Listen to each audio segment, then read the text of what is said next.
bastante información, lógicamente, que demuestra esta afirmación bastante interesante y científica de la OMS.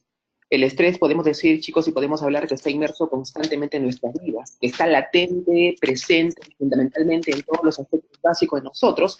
Sin embargo, es importante tener en cuenta hasta qué límite es normal y hasta qué límite, por llamarlo así, es anormal. Existe una raya que genera lo normal y lo normal. Entonces, como decía Sun Tzu en El arte de la guerra, un famoso libro de ese general chino, para poder vencer al enemigo, primero que nada, tenemos que vencerlo.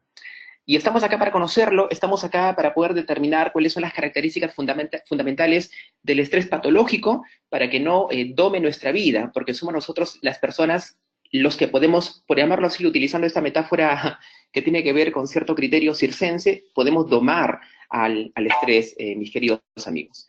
Bueno, en este momento les estoy mostrando una imagen que seguramente le está apareciendo en su pantalla.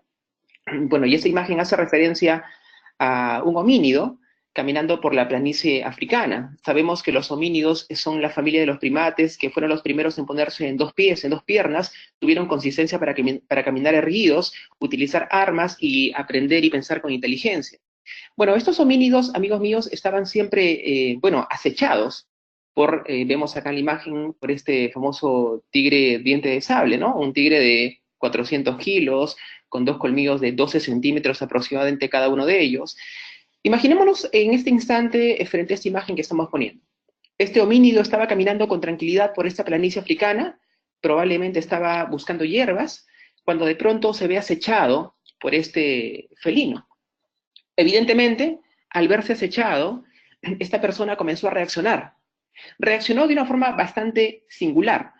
Quisiera hacer una pregunta a ustedes. La pregunta sería, ¿qué emoción creen que esta persona, que este homínido, en este instante estaría experimentando? Seguramente ustedes, chicos, lo están pensando, lo están analizando, y muchos de ustedes seguramente están respondiendo que la emoción que predominó en este instante, en este homínido, era evidentemente el miedo. Y la respuesta es sí, así es el miedo. Ahora, ese miedo que esta persona, que este homínido sintió en ese instante, ¿para qué le servía? El miedo es una emoción que evidentemente nos sirve para la lucha o para la huida.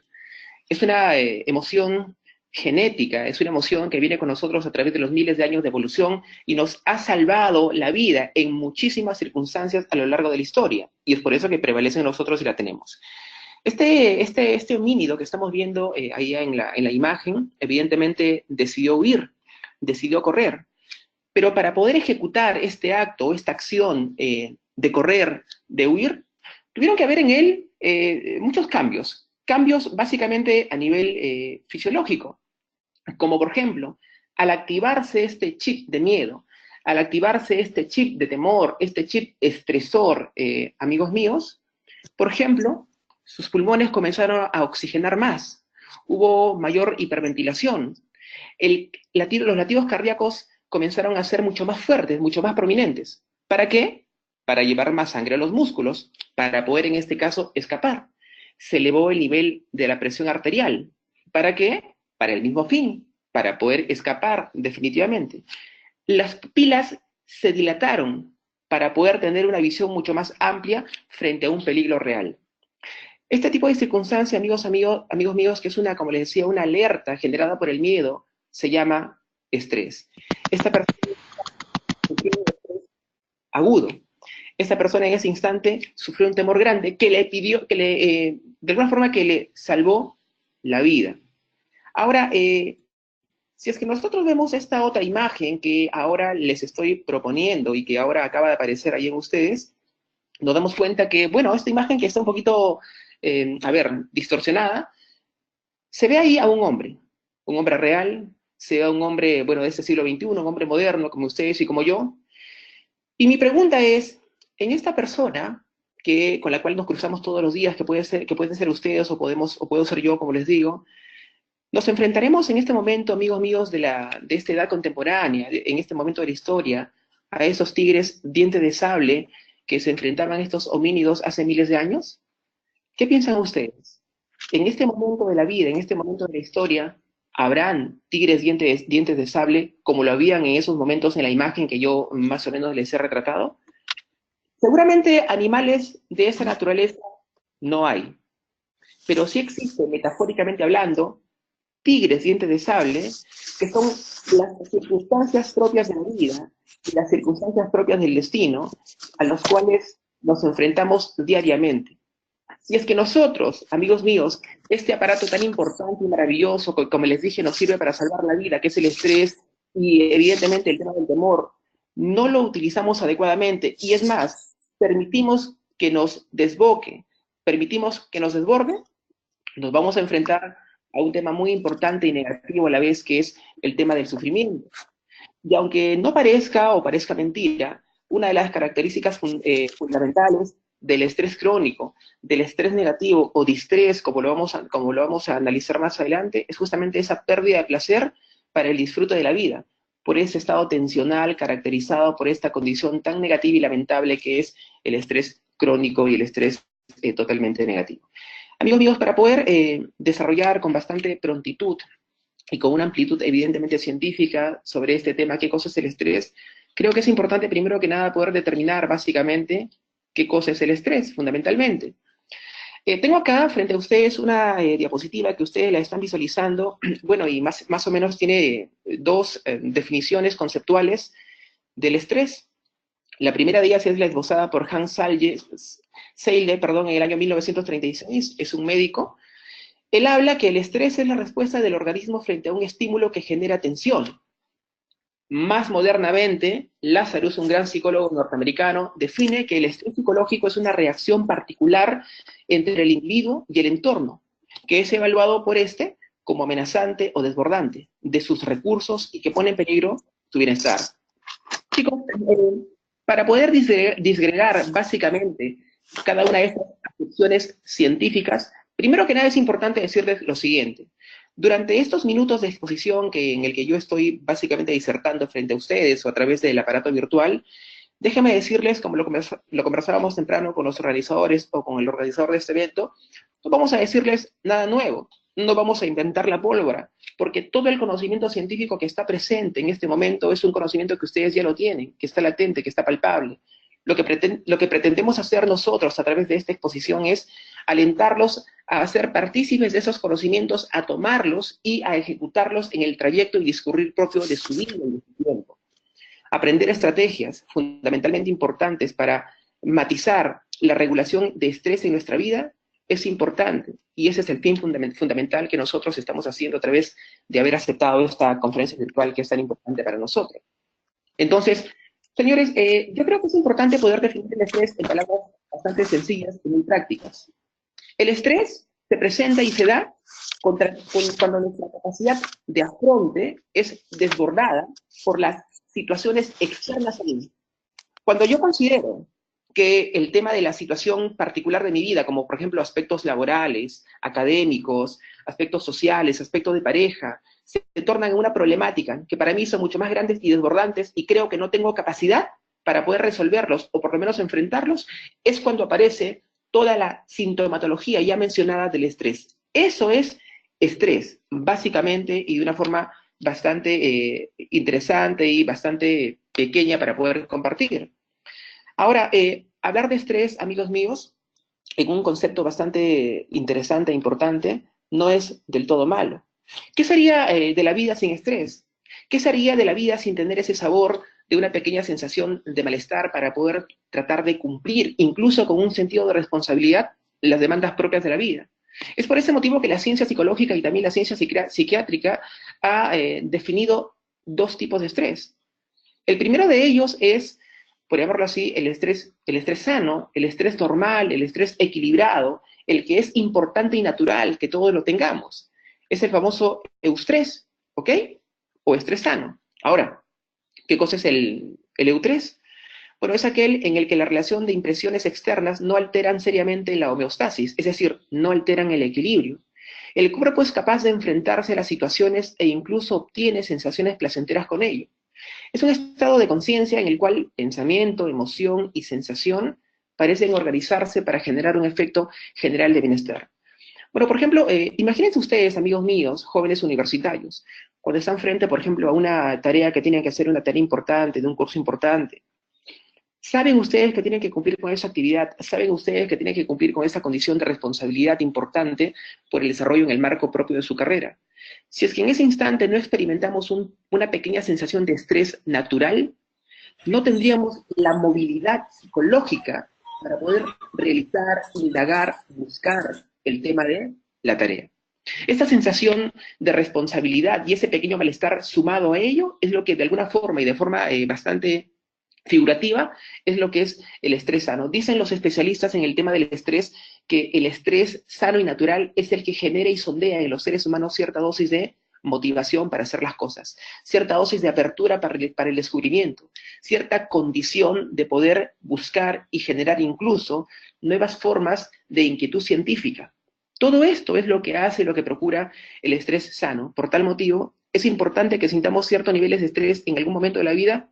Por supuesto que sí. La persona que no siente estrés, evidentemente es una persona que podría estar básicamente ligada a una condición incluso hasta patológica del devenir, bueno, de nuestra condición humana.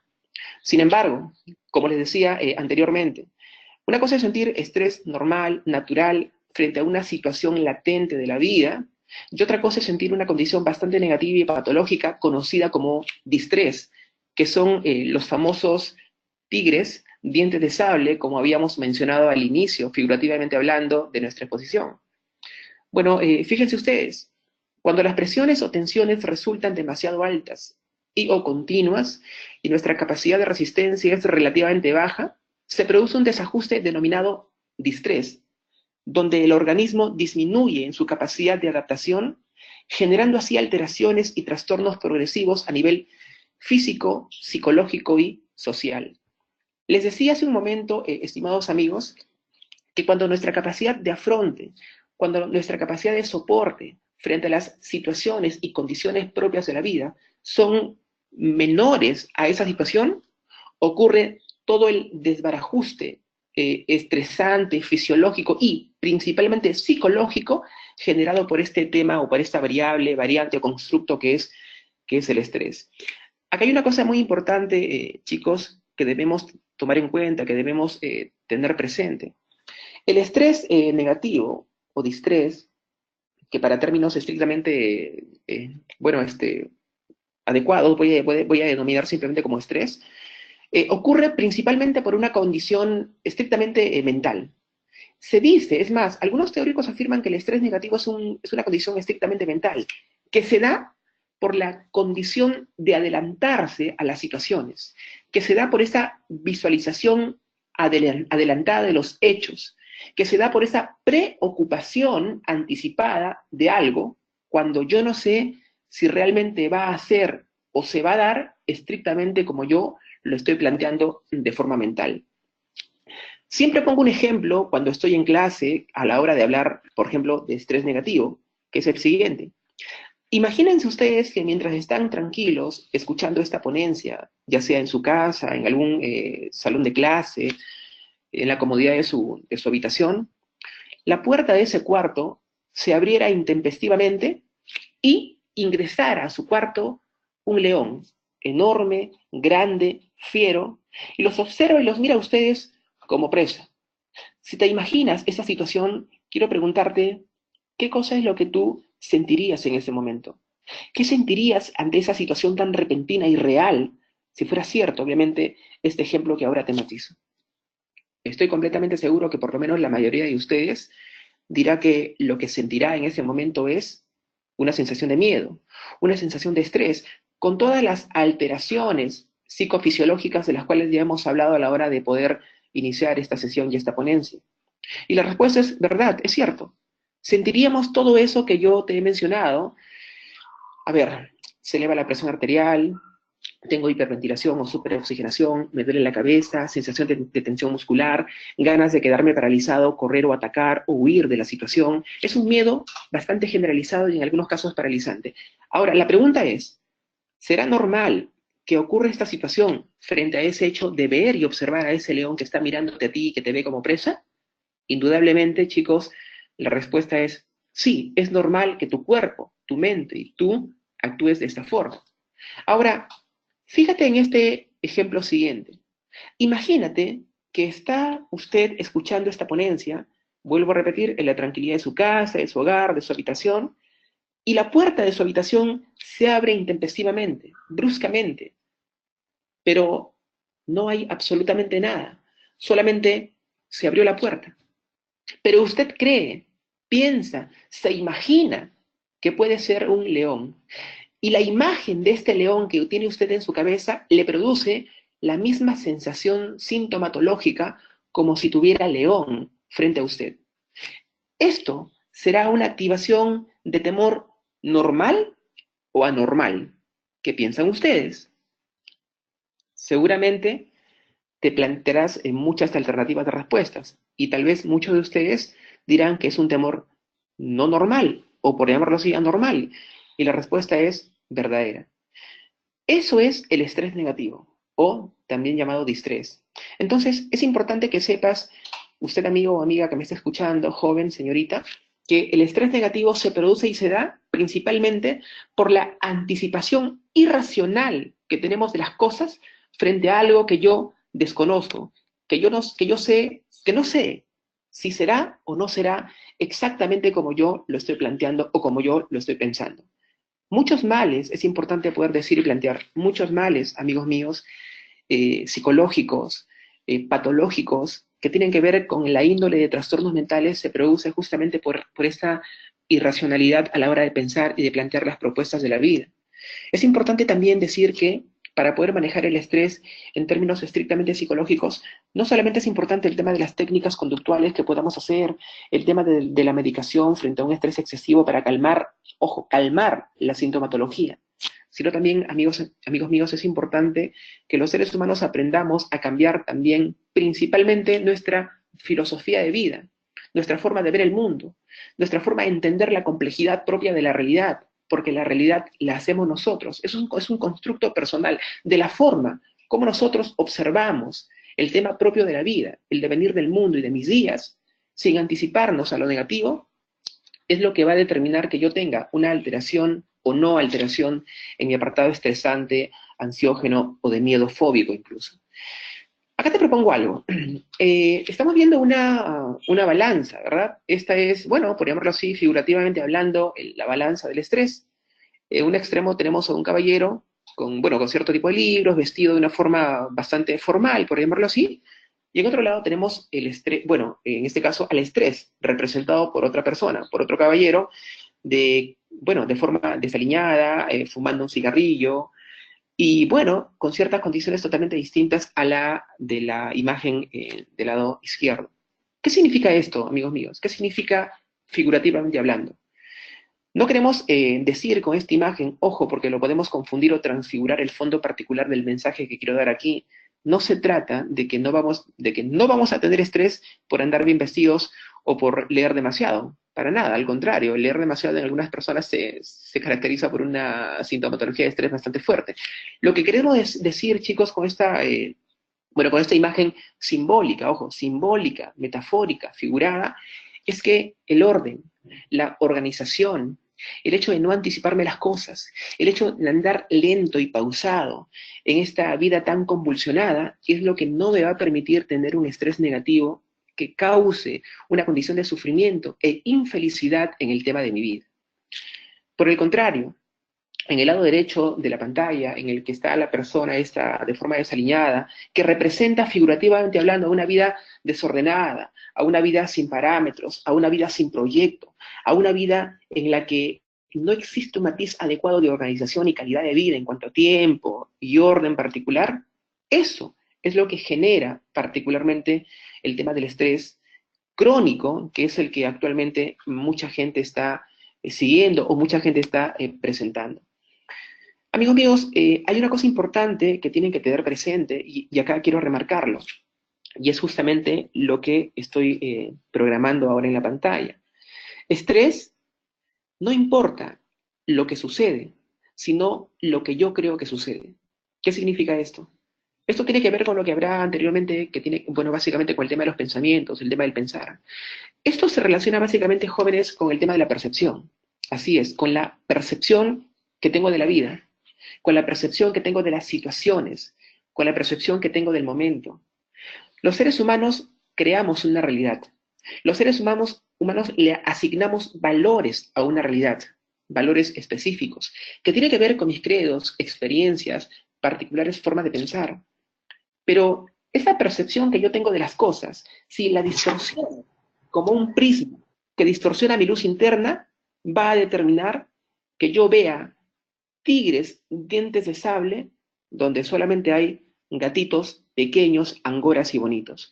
La sobredimensión de las cosas, la situación de irracionalidad frente a algo, o asignarle un valor terribilista a algo que realmente no lo tiene, es lo que va a generar el tema del estrés. Por eso decíamos anteriormente, jóvenes, que el estrés tiene el distrés, el patológico, tiene una condición bastante negativa porque se asume una idea distorsionada de las cosas, asignándole valores, como les lo habíamos dicho, incluso muy grandes y exagerados cuando realmente no lo tienen. Recuerde que el estrés o el distrés, el estrés negativo, tiene que ver, amigos míos, con nuestra percepción, con nuestra forma de entendimiento de las cosas y la asignación de valores terribles o no terribles a alguna condición particular de nuestra propia vida. Existe indudablemente, chicos, en el tema del estrés, podemos así, una cadena del estrés. Una cadena que tiene 4 fases, 4 estados o 4 estadios, que tienen que ver básicamente con las percepciones, con las conductas y hábitos, con los síntomas físicos y con la enfermedad. Rápidamente para poder explicarlas y no abarcarnos demasiado, porque cada una de estas cosas, bueno, conllevaría una clase particular, por llamarlo así, solamente debo decir lo siguiente. Hablamos hace un instante de las percepciones. El estrés negativo, el estrés patológico, comienza justamente con las percepciones. Cuando mi capacidad de afronte se ve empañada por mis recursos, porque considero que el problema o situación es más grande y desbordante que mi capacidad de contenerlo, genera la segunda fase, que son las conductas o hábitos. Si mi percepción está agrandando una dificultad, mi respuesta conductual o mi respuesta de hábitos, evidentemente va a tener una condición. Todos los seres humanos respondemos de forma distinta. Algunos, ¿qué conductas podrán tener frente al hecho de, entre comillas, llamado nerviosismo, que tiene que ver con el tema del estrés? Se comen las uñas, se jalan el cabello, se muerden los labios, se jalan los pellejitos de los labios hasta sangrarse. Los que fuman, fumarán más como hábito. Los que toman, tomarán más, por el hecho de que piensan y creen que estas conductas, ya sea de una forma subjetiva o real, puede aplacar paulatinamente las condiciones estresantes de la vida. Y evidentemente nos equivocamos porque al contrario de ello, la intensifican. Luego de esto, cuando acá no generamos un alto, cuando acá no vamos a una sesión, por llamarlo así, terapéutica, para ayudar a diversificar este tema del estrés o enfrentarlo, pasamos al siguiente estado, el estado 3, que corresponde a lo que es los síntomas físicos y psicológicos. ¿Qué síntomas conocemos de estrés? ¿Cuáles son los síntomas que nosotros podemos tener? ¿Cuáles son los síntomas que nosotros podemos albergar en nuestra vida, en nuestro cuerpo, cuando el estrés ya está inoculado en nosotros? Evidentemente existen muchos, que luego lo vamos a mencionar también.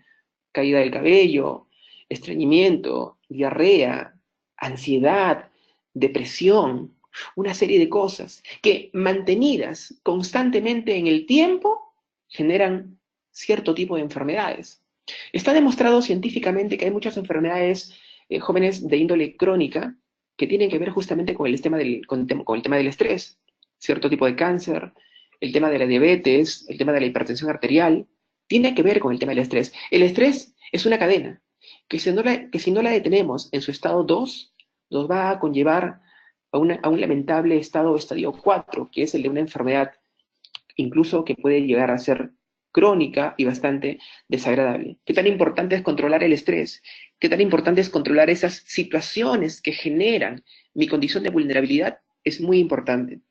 Considero que cada uno de nosotros Primero que nada, tendría que aprender a conocerse antes que el mundo, a conocernos a nosotros mismos. ¿Cuáles son mis capacidades de afronte? ¿Qué cosa es lo que yo podría hacer frente a una situación de malestar subjetivo, principalmente? Porque como ya lo dije, el estrés negativo lo causa la maxificación mental que yo tengo de las cosas. Y lo hice también y lo propone, por ejemplo, la psicoterapia cognitiva. Si soy capaz de poder controlar mi diálogo interno, si soy capaz de poder controlar aquellas ideas o pensamientos negativos, irracionales, maxificadores y terribilistas, voy a poder controlar mis condiciones estresantes de la vida. Pero eso requiere a veces un entrenamiento. Y uno solo a veces no lo puede hacer. Y es por eso que necesitamos siempre recurrir a una sesión terapéutica.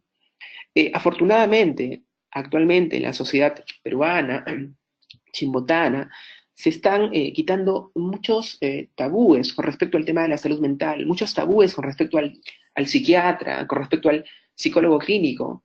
Hace no muchos años atrás, el hecho de ir al psicólogo clínico o al psiquiatra era catalogado significativamente como que la persona que iba a ellos solamente eran aquellos que estaban locos o locas. Gracias a Dios, este tipo de condiciones se está desterrando y es importante que podamos acudir siempre a una consulta cuando existan cosas en las que yo aparentemente no puedo manejar solo y es una condición muy, muy importante. Señores, como lo dijimos anteriormente, el estrés del cuerpo, ¿no?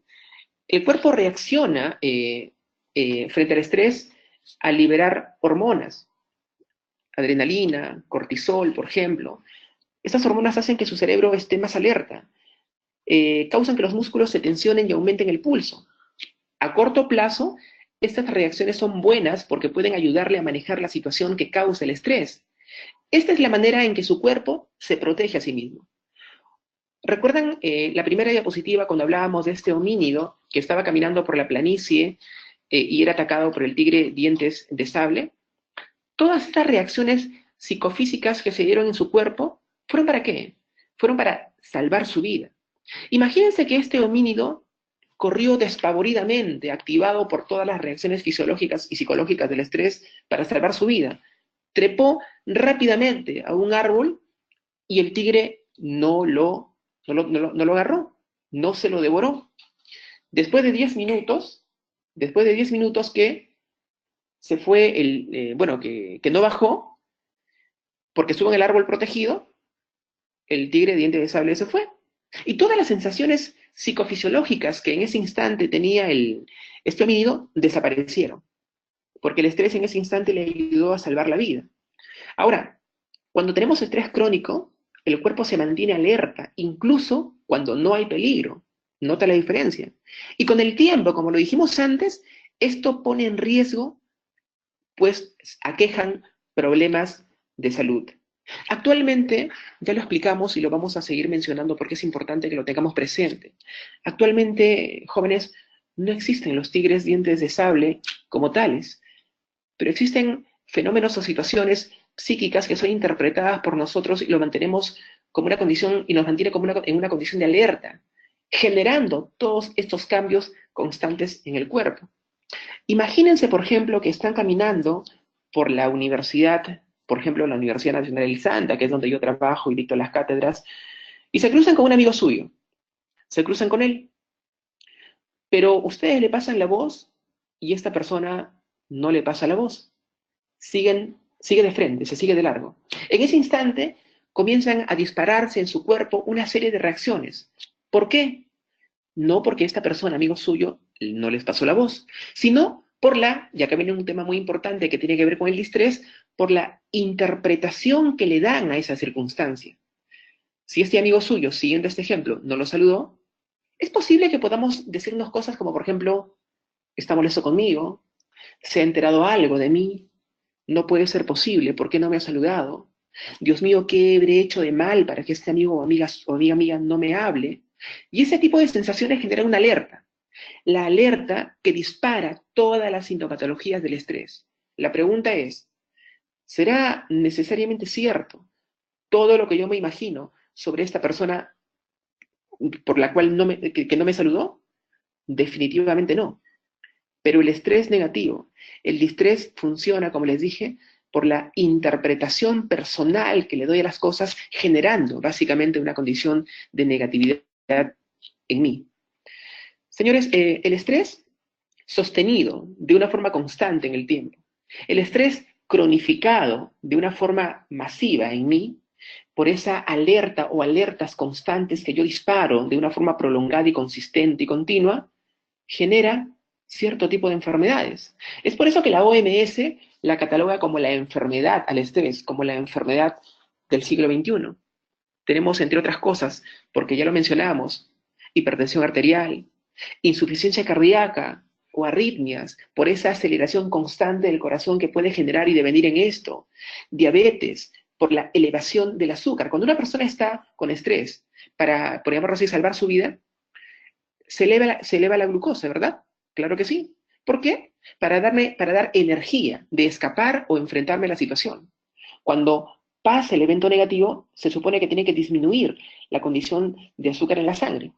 Pero si es que yo tengo constantemente alertas falsas, si es que yo interpreto constantemente una situación de malestar subjetivo que yo estoy agrandando, siempre voy a estar con el azúcar elevada y voy a tener tendencia, ¿por qué no?, a sufrir la diabetes. Existe, como ustedes saben, jóvenes de ciencia, la diabetes emotiva, y evidentemente eso es totalmente negativo, generado por esta mala, por ejemplo así, control del estrés, por una amplificación de cierto tipo de cosas o problemáticas que a veces no merece la pena hacer. Obesidad, depresión o ansiedad y problemas de la piel. Se dice técnicamente, y los dermatólogos lo afirman, detrás de cada alergia a la piel existe un fondo psicológico generado principalmente por una sintomatología estresante. Y eso es una cosa muy importante que nosotros tenemos que tener y que nosotros tenemos que manifestar.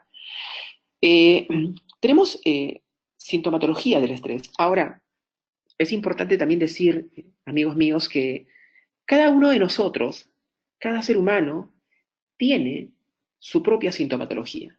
Es importante que nosotros conozcamos el lenguaje de nuestro cuerpo. Es importante que nosotros sepamos cuáles son nuestras reacciones frente a determinados estímulos, porque ese conocimiento cabal y permanente de nosotros nos ayuda a controlar y a manejar, evidentemente, el tema del estrés. Cada uno de nosotros tiene su propia forma de actuación, afronte o circunstancia de situaciones estresantes. Sin embargo, en un marco general, en un macro que tiene que ver con la sintomatología del estrés, podemos más o menos mencionar, enunciar, disgregar algunas, que son como por ejemplo diarrea o estreñimiento, problemas con la memoria, la fatiga, el cansancio, que tiene que ver también con el tema del desgano, problemas de índole sexual, vaginismo en las mujeres, impotencia en los varones, problemas para dormir, problemas para conciliar el sueño. La constante preocupación no genera el tema de mi ciclo circadiano, no genera que yo tenga un buen dormir, y eso evidentemente es una sintomatología principal del tema del estrés. Tenemos cefaleas o dolores constantes de cabeza por esta tensión y malestar subjetivo generado por el estrés. Hay rigidez muscular, que tiene que ver con el tema de la tensión muscular, que tiene que ver con el tema del hormigueo, con la pérdida incluso del tono muscular, generado, chicos, por el tema del estrés.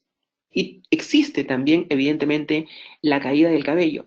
Todo esto está producido, chicos, por el estrés, por el distrés, por el estrés negativo. Si es que nosotros no tomamos conciencia de la magnitud fundamental y negatividad del distrés, va a ocurrir en nosotros estas o alguna de estas situaciones en mayor o menor medida, de acuerdo a la propia reacción particular de mi organismo. Porque como ustedes saben, no todos los organismos son iguales ni reaccionamos de la misma forma. Cada quien tiene una forma distinta de actuar, evidentemente en el transcurso propio de nuestra vida. Si bien es cierto, existen reacciones físicas, orgánicas al estrés, es importante decir y mencionar, chicos, que también existen e incluso principalmente reacciones de índole psicológica. Las reacciones psicológicas que causan estrés tienen tres componentes, básico, importante que lo sepamos. El nivel emocional, el nivel cognitivo, que tiene que ver con el tema de los pensamientos particularmente, y el nivel conductual, conductas, y principalmente conductas observables. Ahora, Algunas respuestas de tipo emocional que se presentan en personas afectadas por el estrés son, entre otras, las siguientes. Abatimiento, no puedo lograr nada, me siento derrotado, sé que no lo voy a poder conseguir, en fin, tristeza, pero tristeza profunda que puede llegar en algunos casos al tema de la depresión, porque hay una comorbilidad entre estrés y depresión. Eso es algo importante que tenemos que tenerlo muy presente, lo dicen las investigaciones. Existen en otros aspectos de nuestra vida psicológica la irritabilidad. Me irrito por cualquier cosa, todo me parece mal, no soporto a nada ni a nadie. Es una característica fundamental, la apatía, desgano, desmotivación, no quiero hacer nada, como ya lo dije. Indiferencia para las cosas, ¿ok? Inestabilidad emocional, me vuelvo lábil emocionalmente, inestable emocionalmente. Puedo estar bien, puedo estar mal, puedo estar contento, puedo estar alegre por momentos, porque el estrés, esa particularidad de percepción, como porque tiene que ver al ver el mundo, al ver la vida, al sobredimensionar las cosas, me vuelve inestable emocionalmente. Se dice que los agentes estresores llegan por medio de los órganos de los sentidos, ¿ok? Y después de esto llegan las emociones. Primero percibimos el mundo. Primero nos formamos internamente una realidad. Y después de esta interpretación personal de la realidad es que llegan, evidentemente, el tema de las emociones. Hay, una, hay, una, hay un nivel de manifestación terapéutica que es la siguiente. Hay un concepto terapéutico en terapia cognitiva y hablamos de lo siguiente. Y dice así, detrás, detrás de cada emoción exagerada. Ya pueden contarnos. A ver, vamos a retomar nuevamente el tema de la exposición porque me parece que existen por ahí algún tipo de interrupciones para poder continuar. Sí, lo contaron. Bueno, seguimos. Detrás de cada emoción Doctor, existe... ¿me escucha? Disculpe. Sí, aló, ¿qué pasa? Sí, doctor. Chicos, está prendido un micrófono, por favor apáguenlo. Por favor apaguen los micrófonos, ¿sí? Para poder retomar la ponencia, que no hay interrupciones. Ya, si quieren alguna duda, le escriben por interno, por el chat y se les hace al doctor. Sí, doctor, continúe. Ok, muy amable, no hay problema. Decía que en el tema terapéutico, principalmente en el tema de la terapia cognitiva, que dicho sea de paso es una de las terapias más científicas, que tiene más de 2000 investigaciones empíricas que demuestran la efectividad sobre temas de estrés y de trastornos de índole mental, decimos que detrás de una emoción exagerada, llámese pánico, celos extremos, en fin, existe siempre un pensamiento que está disparando de una forma exagerada esta emoción. Entonces, es importante, o qué tan importante, chicos, son esas percepciones que tenemos de la realidad para generar o no un tema de estrés normal o anormal, por llamarlo de una forma figurativa. Tengo acá jóvenes en pantalla, y seguramente ustedes lo están observando, percibiendo, ciertas cifras interesantes, importantes, que me gustaría compartirlas, donde nos dice y nos habla que el 58% de los peruanos sufre de estrés. Las mujeres reportan mayores niveles de estrés, 63%, los hombres 52%. Para 2 de cada 3 encuestados, la situación económica ha sido motivo de estrés en el último año. 1 de cada 3 peruanos considera que los problemas de salud son la causa de estrés. 17% considera que los problemas de pareja causan estrés. 17% también considera que los problemas con los hijos lo considera como otra causa de estrés. El estrés laboral es uno de los principales problemas tanto para la salud de los trabajadores como para las entidades en las que trabajan. Es una condición básica de esa encuesta, ¿no? Esto es según la encuesta del Instituto de Integración, realizada a 2.200 personas en 19 departamentos el año 2017 y está colgado en Internet como una condición realista de la vida, ¿no? De la vida de este estudio. Y aquí hay otra cosa interesante que como fuente está en la Pontificia Universidad Católica del Perú, que realizó el año 2017 una investigación sobre estudios sobre niveles de estrés en estudiantes universitarios del Perú, donde dice más o menos cuáles podrían ser esas reacciones estresantes de los jóvenes universitarios en orden de importancia. Por ejemplo, las evaluaciones de los profesores representan para chicos o para muchos estudiantes el 45% del fenómeno del estrés. La sobrecarga de las tareas y los trabajos, el 44%. Y acá hay algo importante, y está en un nivel bastante alto, la personalidad. y el carácter del profesor representa el 43% de estrés. Ahora, acá yo quiero hacer algo o decir algo importante. Yo que tengo la experiencia también de poder dictar clases en universidad o en la universidad, siempre considero que es importante que la personalidad del docente sea una personalidad equilibrada. Es importante que nosotros sepamos llegar al docente, o perdón, al alumno, al alumnado, al estudiante, de una forma empática, utilizando cierto, o teniendo cierto tipo de estrategias y habilidades. Yo creo que un profesor o un docente totalmente serio, sin una capacidad para el humor, está de más. Así que esto me permito decirlo, ya que es muy importante para no generar estrés en los chicos, ya que la personalidad, como dice acá, y el carácter del docente representa el 43% del estrés según la percepción de los jóvenes universitarios. Otra característica que genera estrés es el tiempo limitado para hacer los trabajos, que representa el 40%, el tipo de trabajo que piden los docentes. Hay profesores que son bastante especiales a pedir trabajos, esto representa el 37%, y cuando no se entiende lo que se aborda en clase, representa, por ejemplo, el 27% del estrés.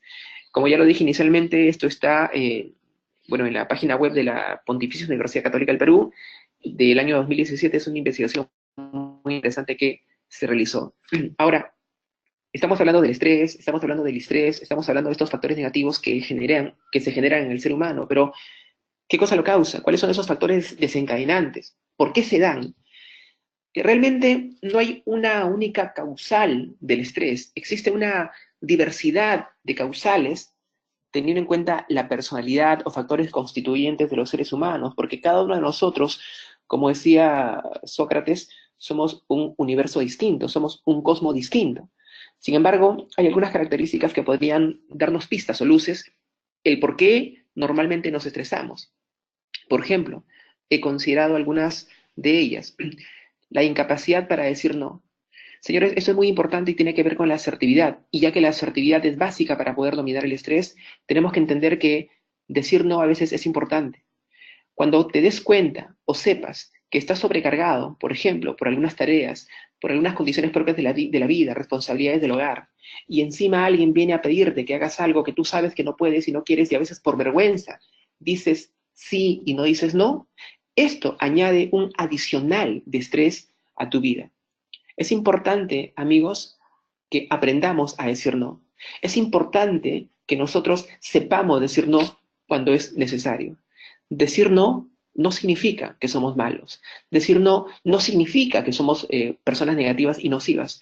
Decir no en algunos casos, al contrario, genera una dosis de equilibrio y homeostasis fundamental en nosotros. Así que hay que tenerlo muy presente. A veces lo que desencadena el estrés es la sobreestimación de los problemas cotidianos de la vida. Como te dije hace un instante, la sobredimensión de las cosas, el factor de pensamiento terribilizante, el darle vueltas a un asunto y verlo de una forma tan grande cuando en realidad no lo es, de una forma exagerada, es lo que hace que los seres humanos tengan estrés. Es como, por ejemplo, imagínate que tú estás cortando, no sé, pues cebolla mientras estás cocinando y de casualidad te cortas el dedo con el cuchillo. Evidentemente te va a doler y tienes que curarlo. Pero decir que porque te cortaste el dedo, se te va a podrir el dedo, te van a amputar el dedo y te vas a morir por el corte simple que has tenido en el dedo, eso es una sobreestimación de los problemas. Y muchas personas, lamentablemente, tienen este mal. Las sobreexigencias. Señores, tenemos que aprender a ralentizar la vida. Los seres humanos vivimos ya en una vida altamente convulsionada. Este mundo globalizado ha traído con nosotros, evidentemente, el adelanto tecnológico que es tan importante para nuestra vida, pero a la vez ha generado que uno esté constantemente agitado, porque tenemos que cumplir muchas cosas a la vez. Hay que tomarnos un tiempo para el descanso, hay que tomarnos un tiempo para el relax. Señores, las mentes grandes, las mentes de una forma de una cognición elevada y de un nivel emocional bastante alto y superior, es aquella persona que entiende que el descanso y la ralentización de la vida y del momento procuran una fuente de placer muy importante, incluso para la propia salud. Lo que genera estrés son también principalmente a veces las amenazas irreales. Todo es malo, todo es negativo. No salgo a la calle porque me pueden robar. No viajo en el auto porque se puede chocar. No me atrevo a estudiar tal carrera porque no lo voy a hacer bien. No voy a postular a la Universidad Nacional del Santa porque no voy a ingresar.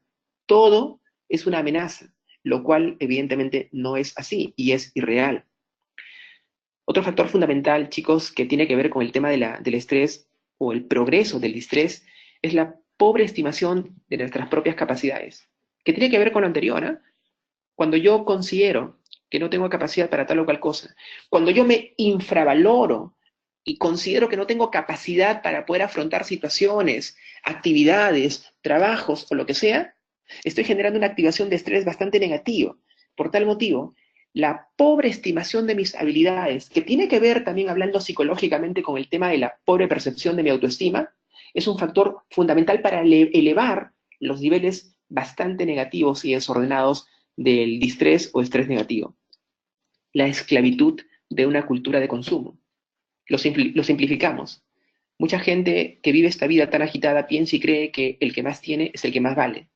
Necesito tener esto, debo tener lo otro, porque si no lo tengo me siento como el peor fracasado de la vida. Y estamos en una lucha constante, y estamos en una condición de cadena de ver quién tiene más, porque pensamos y creemos que el que tiene más es el que más vale. Señores, hay que olvidarnos de este tipo de cosas, que tiene que ver con la última parte que estoy explicando en esta diapositiva, que es la creación de necesidades estúpidas.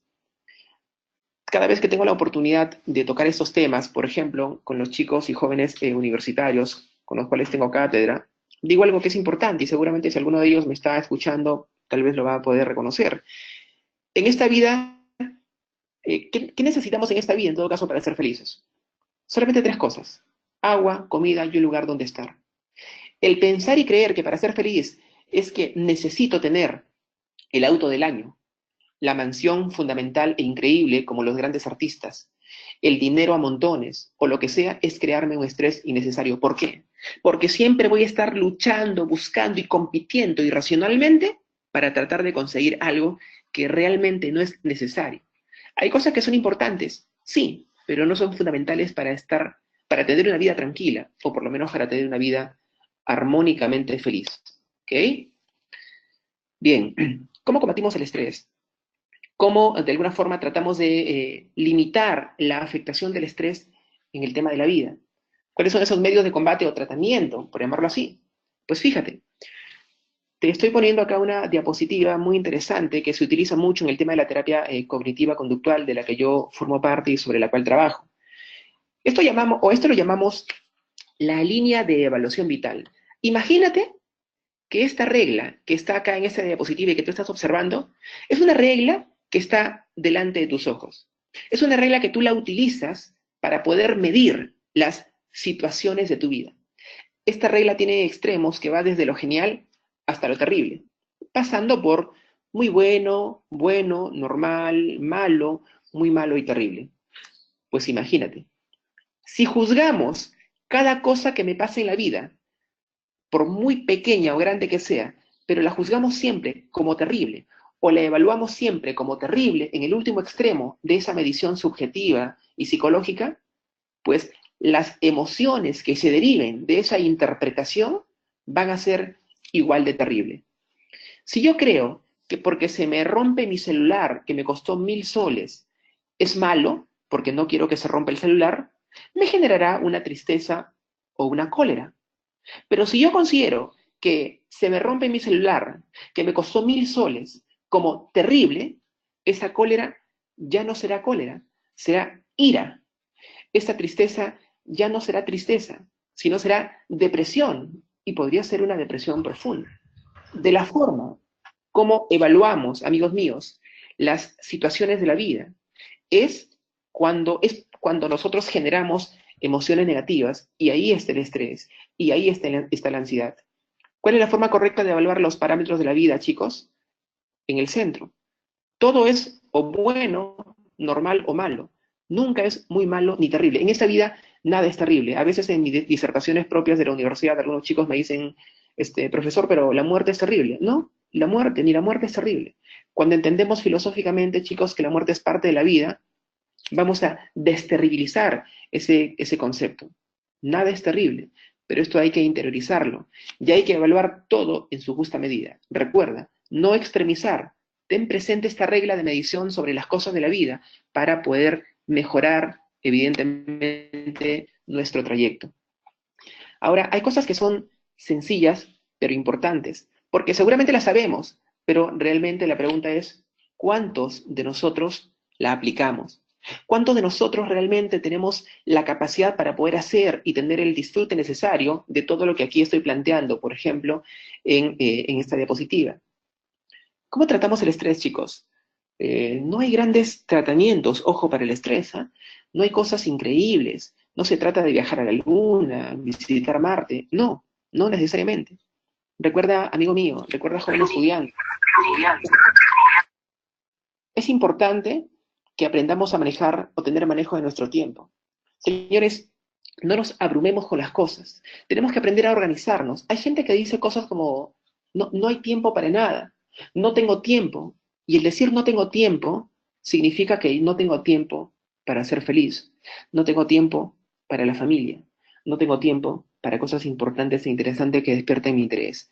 Manejar tu tiempo, organizarte y no abrumarte y aprender a decir no cuando sabes que no puedes hacer algo es importante y es indispensable para tratar de controlar los niveles negativos de estrés. Es importante, amigos míos, para controlar el distrés o estrés negativo, buscarnos un amante.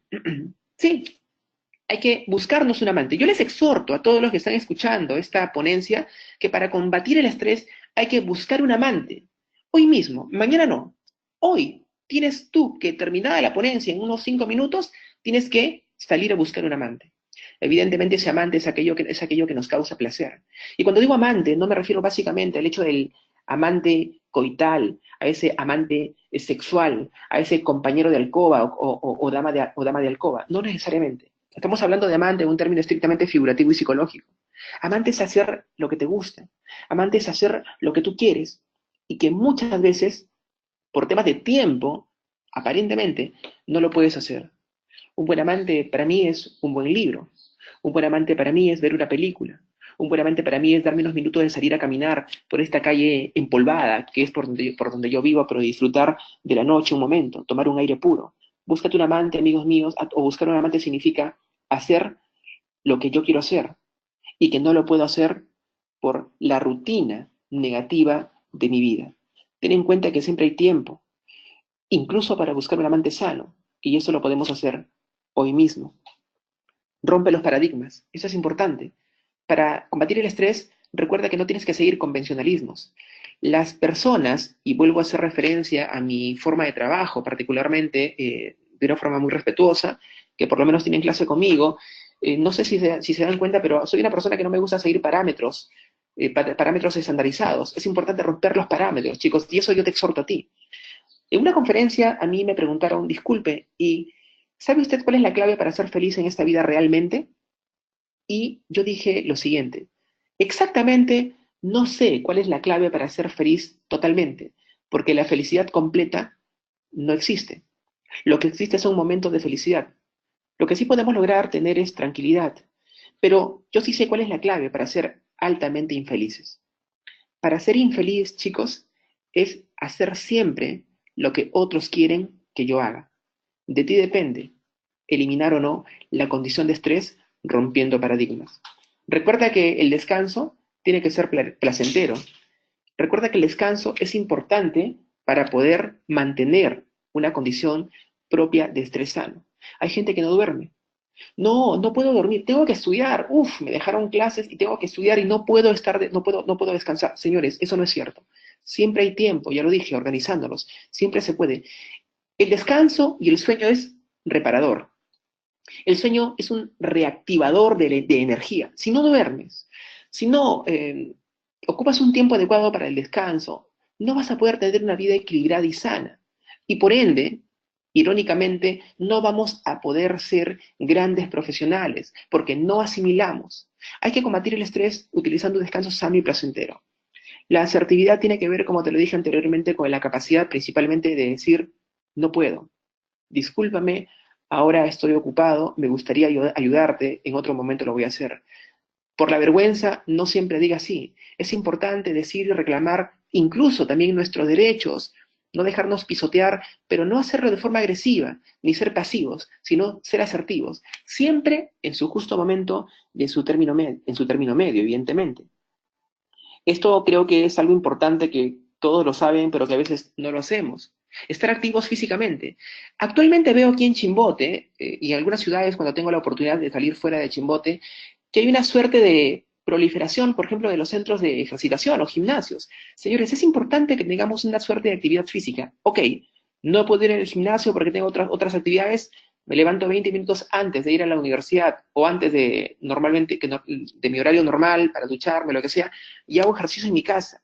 Señores, el hacer ejercicio genera una condición incluso de sanidad, como dicen algunos profesionales, de sanidad al cuerpo, y hablando metafísicamente, o de la psicología transaccional, transgeneracional, hablar de sanidad espiritual. Y eso es algo muy importante. Nunca dejemos de activarnos físicamente. Una vida estática, una vida enclaustrada, una vida de una rutina encasilladora genera un malestar, genera enfermedad, y evidentemente eso no es bueno ni sano. Utilizar métodos de relajación y meditación que está científicamente comprobado. La meditación ralentiza la química cerebral. La meditación agudiza sanamente los sentidos. Los métodos de relajación tienen que ver, por ejemplo, con el tema de la respiración diafragmática. Utilizar métodos de respiración. Por ejemplo, la famosísima y muy poco realizada respiración diafragmática, que consiste en llevar aire a través de la nariz hacia el estómago, inflar la barriga, retenerla durante 3 segundos o 5 segundos y expulsarla lentamente por la boca. Eso genera una condición de relajación total del cuerpo. En momentos de estrés, en momentos de activación, en momentos de ansiedad, que sientas una sensación de malestar corporal, físico, psicológico, si te atreves a hacer durante 3 minutos o 5 minutos la respiración diafragmática que te he manifestado, te aseguro, sinceramente, que va a haber un proceso de tranquilidad automática. Es como si te pusieras un Satrix sublingual, y esto te va a ayudar de una forma natural al tema del equilibrio físico y psicológico del cuerpo. Y algo importante, reír. Dicen los especialistas que uno tiene que reír durante todo el día, por lo menos sumados media hora. Es importante. Yo tengo algo importante y como un método particular que utilizo a la hora de poder descansar y dormir. A la hora que me voy a dormir, ahora que tenemos a la mano el famoso celular y tenemos el famoso YouTube, bueno, yo siempre pongo algún tipo de 5 minutos o 10 minutos antes de quedarme dormido, chistes, bromas, caídas, en fin, videos graciosos, y me río a carcajadas. Dormirnos. Y la última visión o sensación antes de caer dormidos al plácido sueño, a los brazos de Morfeo, riendo, realmente es maravilloso, porque nos va a regular homeostáticamente durante el tema de la actividad del sueño y vamos a levantarnos de una forma bastante agradable y maravillosa. Señores, para eliminar el estrés, tenemos que aprender a eliminar también emociones tóxicas de nuestra vida. Muchas son las emociones tóxicas, pero principalmente déjame hablarte de una rápidamente, que es, por ejemplo, las sensaciones o sentimientos de culpa. Mucha gente vive la vida con estrés e infelicidad, golpeándose el pecho por cosas que hizo en el pasado. ¿Por qué lo hice? No debía haberlo hecho. Me siento mal. Se lamentan constantemente y se destruyen en el presente por algo que sucedió en el pasado. La pregunta es, porque yo ahora me golpeo el pecho, o porque yo sufro en el presente por cosas que hice en el pasado, ¿podré cambiar o borrar lo que yo hice? La respuesta es un rotundo y claro no. Así que las emociones del pasado no tienen importancia, las situaciones del pasado no tienen importancia, son ya irrelevantes, solo los fantasmas se ahogan en su pasado. Las personas sanas y cuerdas como tú y como yo vivimos el momento presente.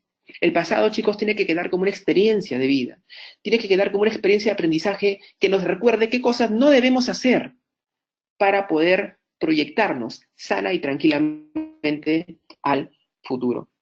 Y por último, amigos míos, yo creo que todo tema de equilibrio, todo tema de tranquilidad y estar liberado del tema del estrés tiene también que ver con un tema de una filosofía de vida. Acá hay una frase muy importante que quiero dejarte y con esto quiero concluir esta exposición, que es la siguiente. Usted no puede cambiar el mundo, pero sí puede cambiar su respuesta a él.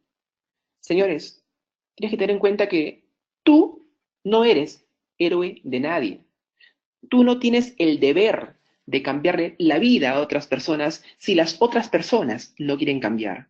Pero tú sí puedes aprender a cambiar tu respuesta frente a las situaciones propias de la vida y del destino. No exagere las cosas. No terribilices las cosas. Procura tener una fuente de vida tranquila, sana, con ejercitación, liberándote de ideas irracionales, liberándote de culpas tontas que no ayudan a crecer, solo a destruirnos, y solamente así podremos lograr una sensación de equilibrio sano y tranquilo para tener un mejor mañana y una vida profesional, laboral, social o de pareja, acorde pues a las circunstancias naturales del equilibrio homeostático. Así que chicos, espero que haya sido haber estado a la altura de sus expectativas en esta corta exposición, aunque no tan corta, porque como rápido se pasa el tiempo, ya es más de una hora, pero yo les agradezco mucho, chicos, esta escucha activa que han tenido conmigo. Muchas gracias, doctor Geldres. Ahora pasamos a la ronda de preguntas. Cualquier pregunta, cualquier duda, lo escriben por chat. Vamos a dar 10 minutos, ¿le parece, doctor? ¿Cómo no? Claro que sí. Ya, listo, damos 10 minutos para una pregunta. Si quieren hacer la pregunta, la escriben, y si en caso quieren hablarla de manera verbal, escriben que van a hablar y se le da el permiso para que puedan hablar. Esperamos 10 minutos. Estoy atento al chat, chicos.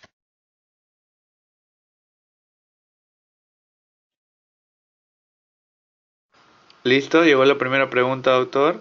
En el caso del enojo, ¿cómo controlarlo? Pregunta un alumno que ha escuchado la ponencia.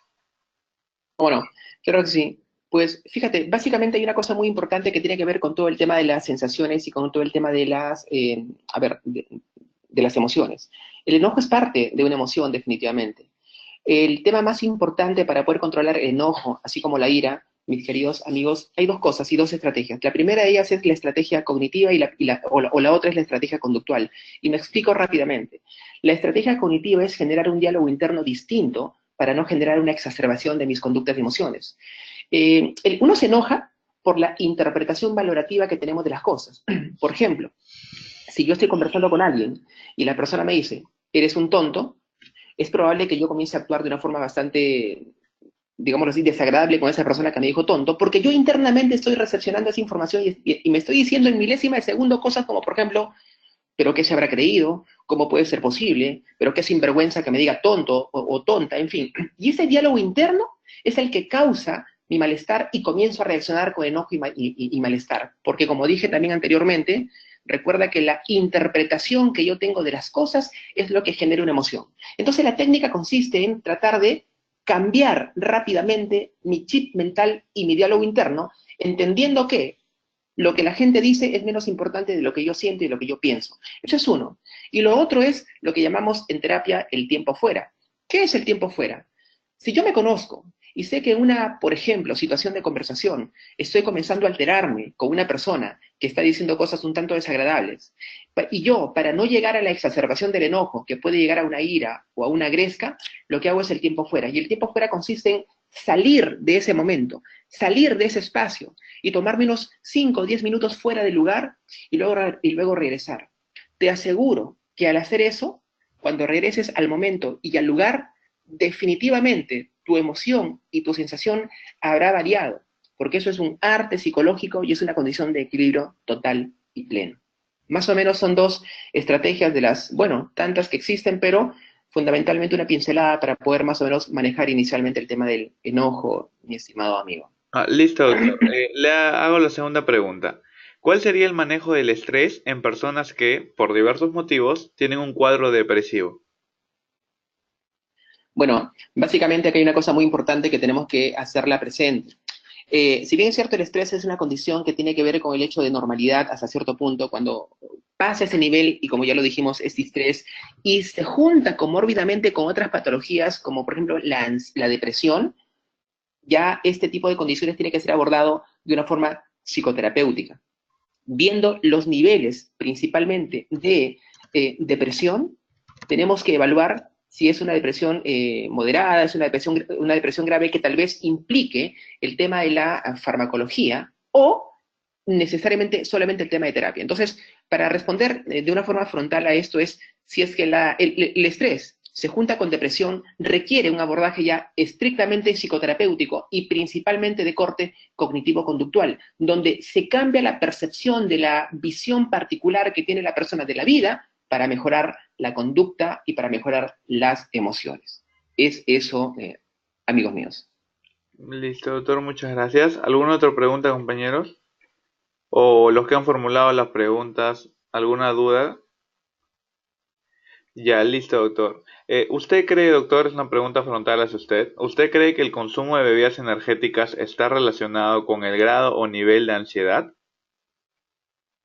Bueno, el exceso de consumo de bebidas energéticas evidentemente tiene una sobrecarga. Definitivamente ahí tiene una componente que se llama taurina, que existe una elevación básicamente de todos los niveles fisioquímicos del cuerpo. El exceso de esto trae como consecuencia otro problema, que es el famoso, y hablando en términos populares, bajoneo emocional luego de la excitación del sistema nervioso central. Y tiene que ver con un tema evidentemente de ansiedad. Fíjate, cuando la gente consume demasiadas bebidas energéticas, el hecho de consumir estas bebidas energéticas representa ya por sí misma una activación ansiógena. Definitivamente, la persona que consume bebidas energéticas en exceso está en un estado constante de ansiedad y lo demuestran las investigaciones que, dicho sea de paso, están colgadas y lo podemos ver fácilmente en Internet. Es como, por ejemplo, comer un chocolate por un gusto es rico. Comer chocolate en exceso nos puede dar, bueno, diarrea, ¿no? Lo digo con mucho respeto. Entonces, el exceso de todo, mi estimado Manuel, es negativo y genera en un plazo corto, porque está demostrado, vuelvo a repetir, una condición de trastorno de ansiedad. Y cuando hablamos de trastorno, estamos hablando, entre comillas, de enfermedad. Así que no hay que buscar la condición, por llamarlo así, química o anexa para estar activados. Uno puede estar activado básicamente generando otro tipo de activación de corte principalmente natural. Por ejemplo, la activación física genera evidentemente una activación cerebral. Si nosotros tenemos el hábito o la costumbre de hacer ejercicios, no vamos a necesitar constantemente bebidas tonificantes, por llamarlo así, para generar o no una condición de activación, Manuel. Listo, doctor, muchas gracias. A ver, otra pregunta. Sí, doctor. En el caso de las, a ver, vamos a hacer vamos a primero escribir esta de acá, luego le hago la pregunta. Doctor, ¿el estrés puede producir caída del párpado o espasmos oculares? ¿Y se puede curar la caída de párpado? Preguntan. Bueno, básicamente, lo que el estrés genera todo tiene que ver con mucha sintomatología de orden fisiológico, personalmente, ¿no? Ahora, básicamente no existe una investigación directa que tenga que ver con el tema de la caída del párpado. Lo que existe son los espasmos musculares faciales. Ahora, los espasmos musculares faciales generados por el estrés sí tienen curación cuando atacamos la raíz causal, que es evidentemente el tema o factor estresante.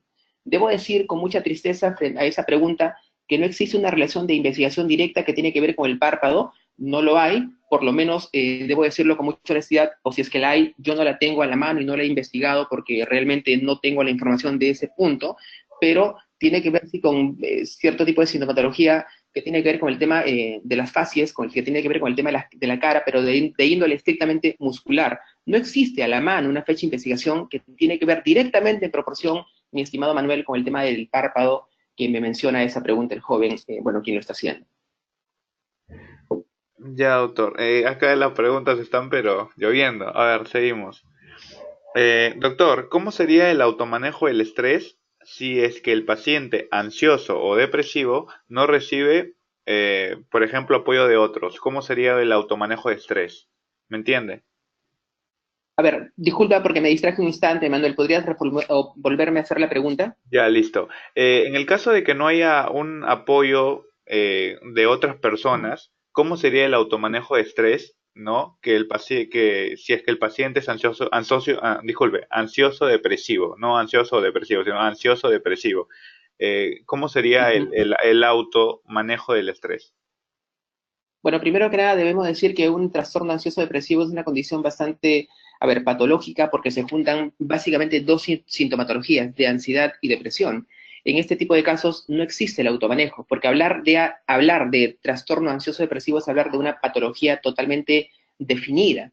Una persona con un trastorno ansioso depresivo muchas veces solo o sola no puede salir del problema. Lo primero que tendría que hacer la persona es tomar conciencia de su situación dramática que está pasando para, si es que no tiene la ayuda necesaria de un familiar o de un amigo, él mismo, por sus propios medios, buscar una ayuda estrictamente psicológica o psiquiátrica. Porque hablar de trastorno ansioso depresivo es hablar de dos tipos de tratamiento, tanto el farmacológico psiquiátrico y el estrictamente psicoterapéutico. Entonces, en este caso, no podría haber un automanejo. El único automanejo sería que la persona, vuelvo a repetir, tome conciencia de su condición y busque ayuda profesional, porque muchas veces en este tipo de casos uno solo, por su propio medio, es un poquito complicado poder salir porque estamos hablando de una patología grave y profunda, Manuel. No, entonces, la respuesta sería que no existe un automanejo producto de la patología existente. Para ese problema, no, para ese problema. Ya, doctor. La siguiente pregunta sería, según su experiencia, ¿cómo usualmente se trata ¿cómo? Ya, ¿cómo usualmente se trata la sintomatología que se expresa en la autoflagelación, entre paréntesis, mordida de uñas, pelado de, de piel, etcétera? ¿Cómo, en su experiencia, cómo ha tratado este tipo de respuestas de autoflagelación en caso de estrés o ansiedad? Claro que sí. Bueno, básicamente, la persona que tiene este tipo de conductas y comportamientos tiene que ver con digamos, esta persona tiene que ver con un tema también de costumbre, según la experiencia clínica y según la propia teoría psicológica, ¿no? Es decir, se muerde las uñas, se jala el cabello, incluso se rasgan las manos, se peñizcan, porque para ellos no es una autoflagelación, y acá debo corregir, es una respuesta que tienen al estrés, es una forma de mitigar la condición estresante de su vida. La terapia consiste básicamente en buscar alternativas de despejar la ansiedad y reconvertirlas en esas nuevas alternativas o posturas. Principalmente lo que se utiliza aquí son dos estrategias fundamentales.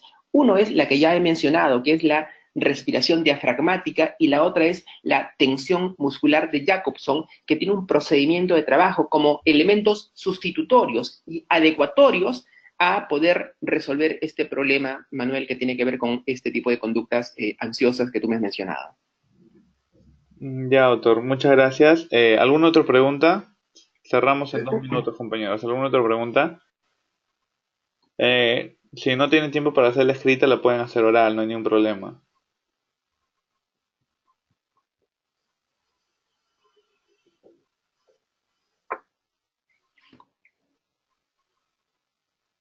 A ver, vamos a esperar 2 minutos, como comenté, para cerrar la ronda de preguntas.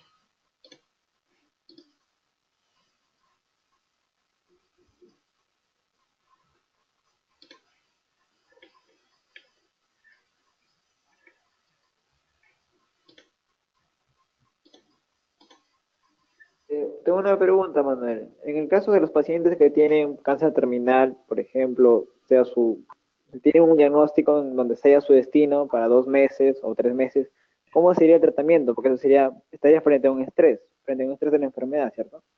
Ah, ya, muchas Uh -huh. gracias, Aaron. Doctor, ¿escuchó la pregunta? Sí, fuerte y claro, definitivamente. Bueno, fíjate, pero acá hay una cosa importante que debo remarcar frente a esta pregunta. En el caso de pacientes terminales y en el caso de pacientes en los que efectivamente la ciencia médica le ha generado a él un dramático fin de la vida, lamentablemente porque hay casos así, en este tipo de cuestiones, increíblemente, más que un tema de ansiedad, porque se ha estudiado, hay un tema de depresión, hay un tema de duelo adelantado. El abordaje terapéutico para estos casos es la famosa terapia de duelo de esta persona. Es básicamente un trabajo distinto. Más que ansiedad, estas personas tienen una sensación es decir, aunque parezca llamarlo, digámoslo así, aunque lo que voy a decir no suene tan bonito, es hacer con los pacientes terapéuticamente una despedida de esta vida y un afronte natural a lo que puede venir, que es lo desconocido, para tratar de bajar su nivel principalmente de depresión que está pasando esta persona. Puede causar y puede cursar, evidentemente, con temores, perdón, con sensaciones de miedo. Y normalmente cuando tiene sensaciones de miedo, se trabajarán los recursos terapéuticos que ya he mencionado, pero principalmente este abordaje es distinto, tiene que ver con el tema de la depresión y con el abordaje del duelo para estas personas, para calmar su sensación que tiene que ver con el hecho de saber que no van a estar más en este mundo y principalmente cierta condición que tiene que ver con cierto tema de temor a lo desconocido. Es entablar con esta persona una relación de acercamiento, una relación empática, una relación de soporte. Es una compañía principalmente para poder escuchar y saber que alguien está con ella hasta el último día de su vida y es tomar de la mano psicológicamente a esta persona, no para que sufra, sino para que entienda, porque se entiende que la muerte es parte de este proceso de la vida. Y lo digo no porque yo quiera decirlo así, chicos, sino porque se exponen los propios lineamientos teóricos de la terapia cognitiva a la hora que se abordan casos como este, jóvenes.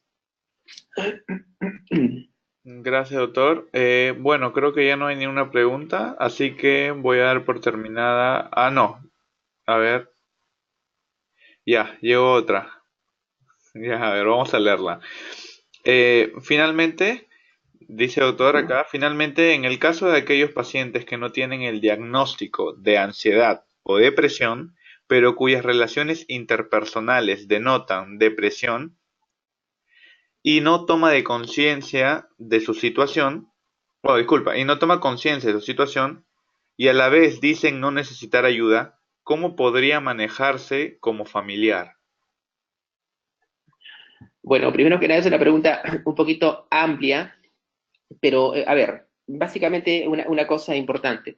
Fíjate, hay una posición terapéutica que es la siguiente. La persona que no quiere recibir ayuda, si es obligado a hacerlo, no va a haber ningún tipo de abordaje positivo y sano. Lo primero que se tiene que hacer con estas personas que no, de alguna forma que, no sé si es que no saben que tengan estos problemas, pero que no reconocen que tengan estos problemas, es hacerles tomar conciencia de la dificultad. Hay un patrón que siempre yo digo a la hora de poder conversar en las clases de patología, que es el siguiente, ¿no? El loco no sabe que está loco, evidentemente. Muchas personas actuamos como actuamos sin saber que estamos padeciendo de algún trastorno, llámese depresión, llámese ansiedad, llámese trastorno de pánico, agorafobia, lo que sea. No sabemos que tenemos esa sintomatología. Entonces, son otras personas las que están en mi círculo cercano, principalmente las que detectan que yo no estoy generando una vida de forma funcional, es decir, no estoy funcionando bien. Entonces, lo primero que se tiene que hacer es tomar ese contacto asertivo, ese contacto empático, de conversar frente a esa persona y explicarle el por qué considero yo como padre, el por qué considero yo como madre, yo como hermano, novio o novia, que esta persona no está yendo o actuando bien. El primer punto fundamental, mi querido Manuel y jóvenes que me escuchan, para que una persona tenga un sistema evolutivo y positivo de su tratamiento es que la persona tome conciencia de su malestar. Ahora, si es que la persona toma conciencia a medias, para utilizar esta palabra, a medias, pero es posible que pueda ir a consulta con un especialista, ya el especialista haciendo uso de una estrategia que se llama la entrevista motivacional generará ese insight, ese darse cuenta del malestar para juntos, en un abordaje interpersonal donde el paciente o el consultante, el terapeuta, tienen mucho de sí para salvaguardar la estabilidad, va a haber lógicamente un encuadre positivo y sano. Pero lo primero es, Manuel, hacerle tomar conciencia o medianamente conciencia para que la persona se acerque a un especialista, si es que sabemos y si es que, ojo, si es que vemos que esta persona está sufriendo, porque hay personas que también se acostumbran a su síntoma, y eso es importante que lo sepamos, se acostumbran a vivir con lo que tienen y son felices, y tienen derecho de serlo, mi estimado Manuel. Así es la mente y así es la psique humana, tan difícil y tan misteriosa. Doctor, seguimos con las preguntas. A ver, le hago de nuevo otra pregunta. Dice, las personas que tienen, que ya han sido, ¿no? Verificadas que son personas con trastorno ansioso depresivo, ¿cómo deben llevar sus relaciones interpersonales si estas personas no o no les agrada mucho entablar estas relaciones mencionadas.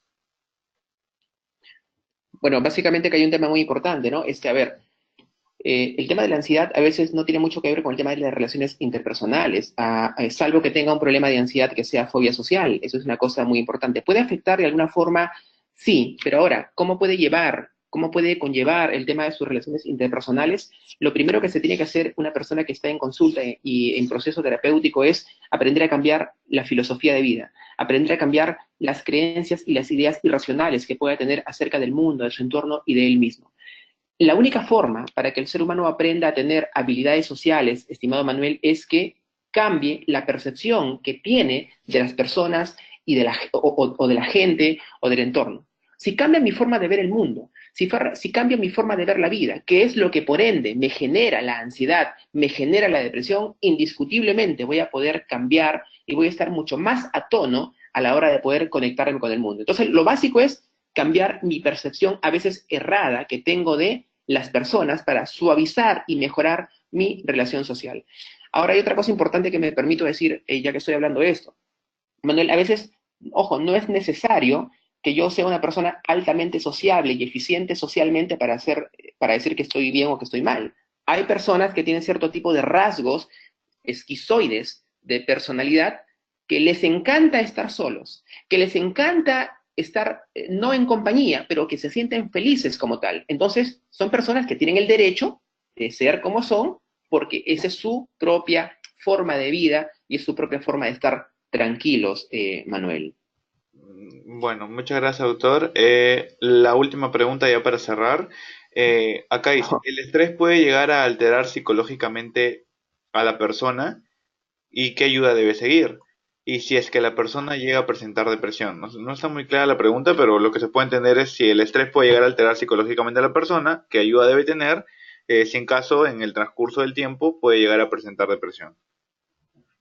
Mientras el estrés sea un estrés dentro de los parámetros normales y evidentemente no cruce la línea del distrés, puede vivir la persona con normalidad porque nos activa para poder hacer las cosas y demandas de la vida. Ahora, si es que el estrés ya no es un estrés normal y es un distrés, evidentemente sí genera cierto tipo de alteración que tiene que ver con un factor de índole estrictamente psicológico, a las cuales se pueden unir comórbidamente, como lo mencionamos, trastornos de ansiedad o trastornos depresivos. Cuando se suman este tipo de trastornos que son de índole a veces profunda, la persona requiere evidentemente un proceso de terapia y tratamiento. Pero la respuesta básica, según lo que yo entiendo y es lo que quiere de alguna forma el joven saber, es que sí, rotundamente sí, el estrés genera alteraciones o produce alteraciones de índole estrictamente psicológicas, mi estimado Manuel y estudiantes. Listo, doctor. Ya, bueno, creo que eso sería todo, ¿no? ¿O alguna otra Mm, pregunta? Porque siempre quedan inconvenientes, o alguna respuesta inconclusa de parte de ustedes, no sé. Oral para aprovechar, si en caso no hay tiempo, para hacerlo ya de una vez. Oral nada más. Ninguna, ¿cierto? No, listo. Bueno, doctor, agradecerle el tiempo por dictar esta ponencia. Pocos son los doctores que, bueno, se consideran héroes pues porque nos ayudan y se dan su tiempo fuera del horario académico al cual corresponde. Y bueno, agradecerle de nuevo y esperamos contar con usted en otras ponencias y en esto que es la psicología clínica, que es una rama muy bonita. Y bueno, agradecemos también a todos los presentes por darse un tiempo para escuchar la ponencia. O sea, ya es más que claro decir y volver a repetir que el Comité Permanente Académico siempre va a estar dispuesto para todos los estudiantes en esta gestión. Ya estamos terminándola. Y bueno, pues doctor, agradecerle demasiado el que se ha dado su tiempo. Y bueno, la ponencia ha sido grabada, chicos, la vamos a estar subiendo al canal de YouTube. Y a más tardar mañana a primera hora o hoy día a horas de la noche. Y bueno, conversaré con el doctor si en caso nos puede brindar o pasar las diapositivas, ya depende del doctor. Y bueno, pues doctor, agradecerle y darle pues muchas felicitaciones y muchas gracias por apoyar a la universidad y por apoyar a nuestra escuela, doctor. Le agradezco mucho definitivamente esta invitación tan importante para mí. Realmente para mí ha sido un honor el haber compartido con ustedes cierto tipo de conocimientos, es importante haber interactuado y espero que no sea la última, la primera ni la última en la que podamos estar. Yo agradecido, ha sido un honor total y estoy acá para el entero servicio que ustedes gusten, estimados y queridos alumnos. Gracias. Listo, doctor, nos despedimos. Vamos cerrando la sesión. Un gusto, nos vemos. Bien.